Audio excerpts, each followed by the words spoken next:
Pourquoi les investisseurs ont-ils les yeux rivés sur le projet de minerai de fer de Simandou?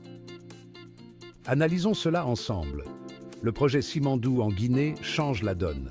Avec un investissement de 6,5 milliards de dollars mené par Rio Tinto, il ne s'agit pas d'une simple aventure minière, c'est le plus important investissement dans une mine intégrée et des infrastructures Greenfield en Afrique.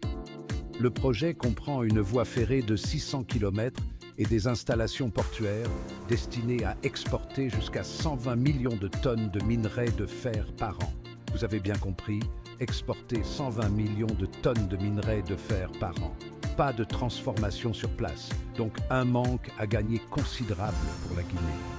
Quand on sait que l'exportation de bauxite rapporte 400 millions de dollars par an à la Guinée, alors que l'exportation du pétrole au Sénégal pourrait atteindre jusqu'à 1 à 2 milliards de dollars de revenus annuels à partir de 2024 ou 2025.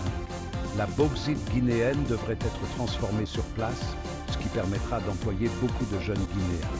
Analysons les étapes de la transformation de la bauxite à l'alumine et les emplois qui pourront potentiellement être créés. 1. Extraction de la bauxite. 2. Broyage et séparation. 3. Transformation en alumine. 4. L'aluminium liquide est siphonné au fond de la cuve et peut être versé dans des moules pour former des lingots ou d'autres formes. 5. Finalement, les lingots d'aluminium sont refroidis et solidifiés. Toutes ces étapes pourront créer des emplois pour les jeunes Guinéens. Quels sont les projets de l'utilisation des revenus? Silence radio, là aussi, du pouvoir. Alors que les revenus tirés de Simandou 2040 devraient aider à financer des infrastructures, des services publics et des programmes sociaux, contribuant ainsi au développement économique du pays.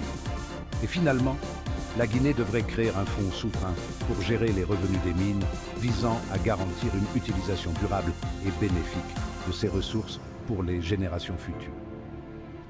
Les ressources naturelles ne sont pas inépuisables, donc comme l'ont fait certains pays du Golfe, ces revenus doivent être utilisés dans des investissements pour la génération future. Revenons à l'énergie.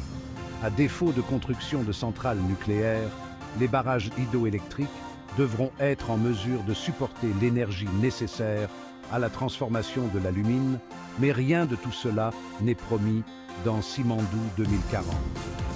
Dans un futur proche, on aura des nouvelles autorités guinéennes qui diront que ceci devra être fait. Moi, je vous le dis maintenant. Aucun pays au monde ne s'est développé en exportant uniquement ses matières premières. Bon, vous avez compris, beaucoup reste à faire. Par rappel, un régime de transition n'est pas un gouvernement de développement même si le CNRD est actif sur le terrain. C'est le peuple qui donne le mandat au président à la suite des élections libres et transparentes pour le représenter et défendre ses intérêts. Donc, en l'absence totale de contrôle sur la gestion de l'État par les élus du peuple, comment un gouvernement de transition peut-il signer des contrats aussi importants? Alors, pourquoi le projet Simandou est-il si important pour le CNRD? Je vous laisse deviner. En résumé, c'est un pas audacieux vers un avenir plus vert et plus prospère, mais qui ne rendra pas la Guinée comme les Émirats. N'oubliez pas de liker et de vous inscrire pour les prochaines vidéos. Merci.